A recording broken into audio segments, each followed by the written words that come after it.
అందరికీ నమస్కారం. ఈరోజు నేను చెప్పబోయే విషయం మహాభారతం గురించి కానీ, మన ఇతిహాసాల గురించి కానీ, పురాణాల గురించి కానీ అవగాహన ఉన్న వ్యక్తులకి అందరికీ తెలిసిందే.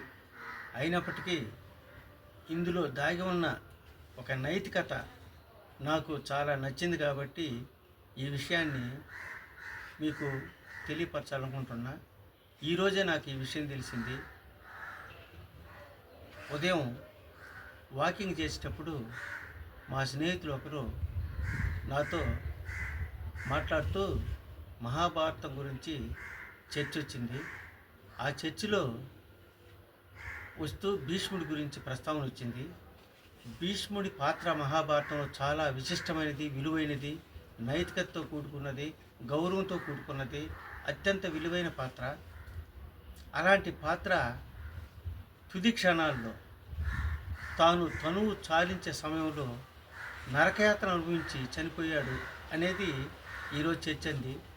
ఆ విధంగా అంత మహోన్నత వ్యక్తిత్వం గల గంగాపుత్రుడైన భీష్ముడు ఎందుకు ఆ విధంగా నరకయాతన అనుభవించాడు అనేది మా ఫ్రెండ్ సవివరంగా వివరించడం జరిగింది.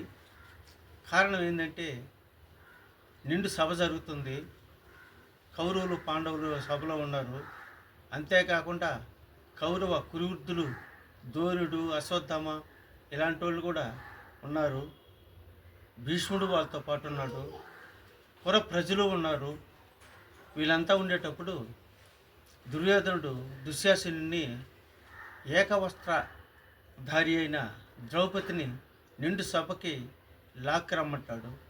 లాక్కొచ్చేటప్పుడు వద్దని చాలామంది వారించినా ఎవరి మాట వినని మూర్ఖుడైన దుర్యోధనుడు వీళ్ళ మాటని పెడచెవిని పెడతాడు.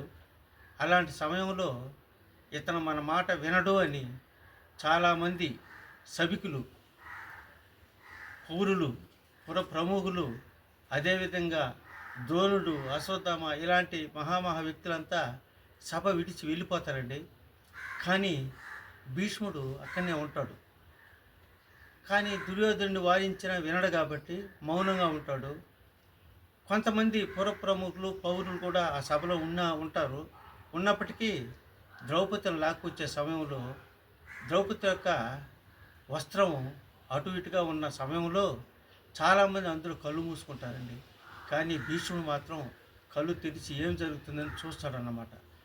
ఆ చూచిన పాపము అతని చివరి క్షణాల్లో బాణాల మీద నిలబెట్టి శరీరం అంతా బాణాలతో గుచ్చుకొని బాణాల మీద చనిపోయే వరకు నరకయాతన అనుభవిస్తాడు.